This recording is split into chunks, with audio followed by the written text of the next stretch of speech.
경찰 병력이 들어왔는데 이 밀폐된 공장 안에 화염병을 계속 집어던지고 있는 장면. 이 경찰이 도망가게 바쁘다.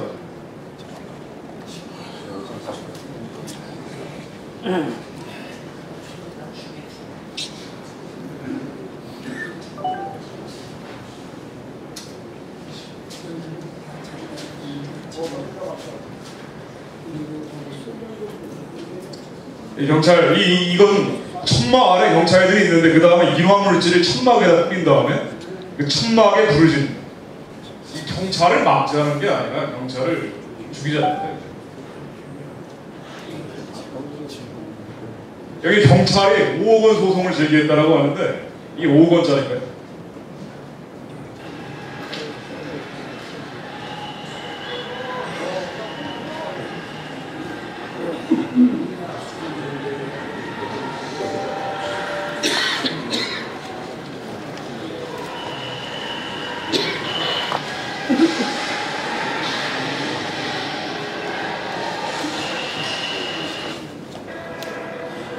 요공문관에 이 경찰이 순경입니다. 직위가 순경인데 진압을 하던 도중에 이 화염병을 맞아가지고 온몸에 불이 납니다. 그랬더니 노조원들 6명이 쇠파이프를 가지고 이 경찰을 때리죠. 이때 이 순경을 구하려고 테이저건이라는 걸 씁니다. 경찰에서 고압볼트, 고압전류라고 하는 테이저건을 쐈더니 언론에서 뭐라고 나왔냐, 드디어 경찰이 사람을 죽이기 시작했다는 식으로 나왔어요. 테이저건을 쐈다. 그럼 저 불붙은 경찰을 죽으라고 내버려 두라는 얘기. 지금 대한민국에서 이런 일들이 계속 벌어집니다. 나중에는 뭐 마찬가지 장면입니다. 그런데 여기에 대해서 뭐라고 지금 민주당 같은 데서 얘기하고 있느냐, 단전 단수 의료진 이 선동을 많이 했습니다. 경찰이 강경진압, 과잉진압, 심지어 살인진압을 하고 있더라고 주장을 하면서 또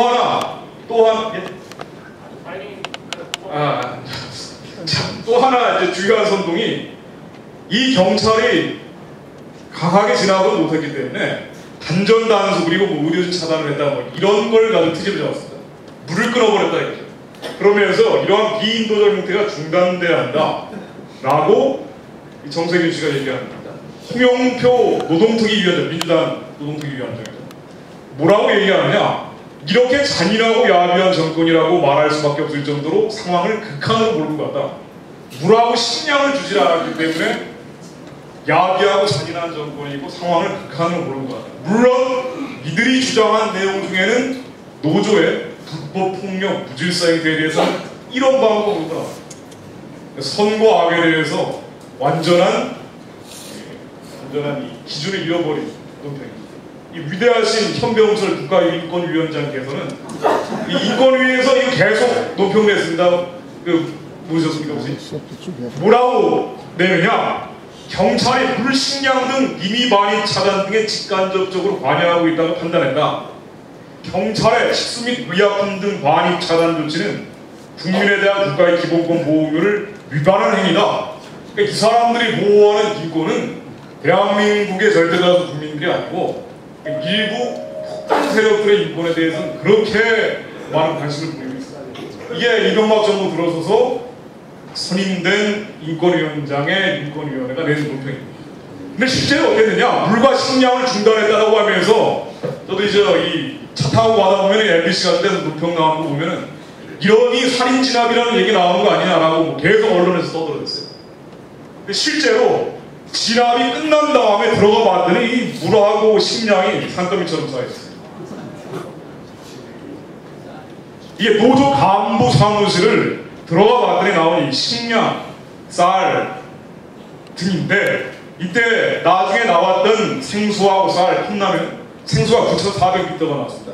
쌀이 38포대, 컵라면이 4,000여 개가 나왔는데, 여기에 트럼프 화투가 어지럽게 널려있고 수십 개 뭐 소주병에 이 담배 꽁초까지 들어가가지고 널려있었다, 이렇게 이 보도가 나왔습니다. 그런데 이게 이 노조에서 이탈한 사람들 얘기로는 노조원들한테는 정말로 식량과 식수가 없어가지고 보일러에는 물 받아 마시도록 노조 간부들이 얘기했다고요. 만약 그게 사실이라면 더 심각한 문제죠.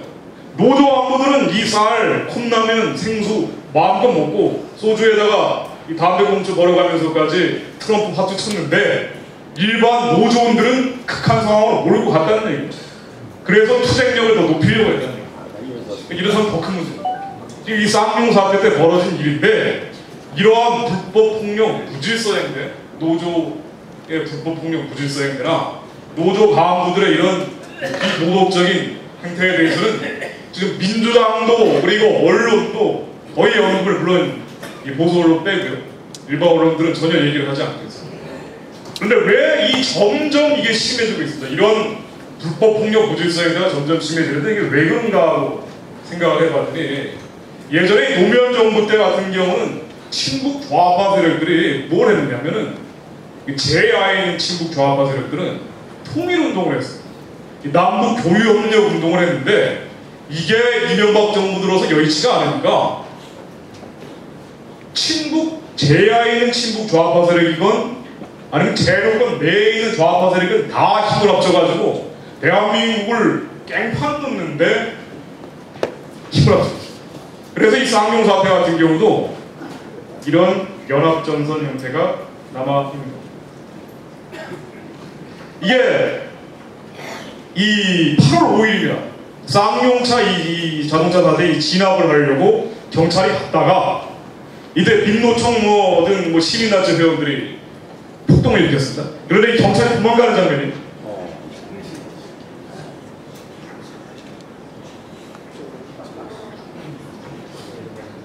소리가 좀 더 나면 좋은데 뭐라고 하는 장면이냐면은 나는 경찰 아니에요 라고 도망가는 장면. 이 폭동 주동자들한테 잡히니까 죽기 싫어서 나는 경찰 아니라고 발뺌을 하면서 도망치고 있는 게 지금 대한민국의 현실입니다.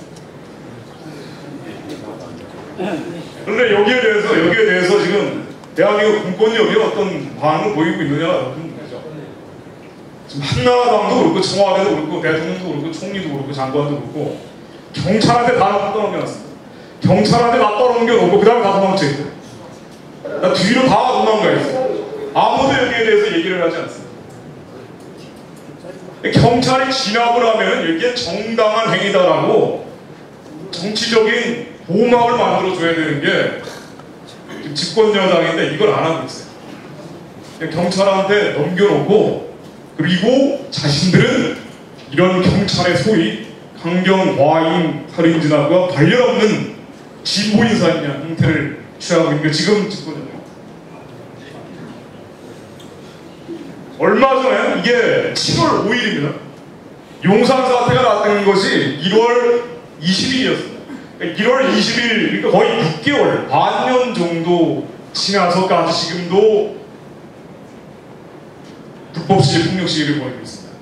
대통령의 사과를 요구하면서 아직도 장례를 치르지 않고 냉동된 시신을 들고 나와서 집회 시위하고 있는 거죠. 대단하죠. 6개월 동안 장례를 안 치렀어요. 들고 나와서 우리 예전에 맨날 항상 이런 집회 시위 때마다 보이는 인물이죠. 문정현 씨고 천주교 정의부연 사장. 이 같은 멤버들이 또 몰려나와가지고 온갖 폭동을 일으킵니다. 이 공권력이라는 게 한번 우습게 보여버리면 그 다음부터는 끌려다니는 것밖에 없습니다. 이 깨진 창이론이라고 있죠. 자동차에 혹은 집에 창문이 조금 깨지면 그때부터 이 폭도들이 그 집만, 그 자동차만 부순다. 한 번 우습게 보여버리면 그 다음부터는 끌려다닙니다. 계속 끌려다닙니다. 근데 이 용산 사태 제가 짧게 편집을 해서 이 전번에 보여드렸기 때문에 편집을 해서 다시 가져왔습니다. 용산의 남일당 건물 철거 대상 건물에 전철련이라는 철거민 단체가 불법 점거하고 화염병을 100개 이상 투척을 했는 사건이었죠. 이러다가 불이 나버렸습니다. 그 결과 6명이 죽은 게 용산 사건이었습니다. 이때 화염병을 집어던진 거리는 이 남일당 앞에 8차선도로 수용차하고 버스가 다니는 길입니다.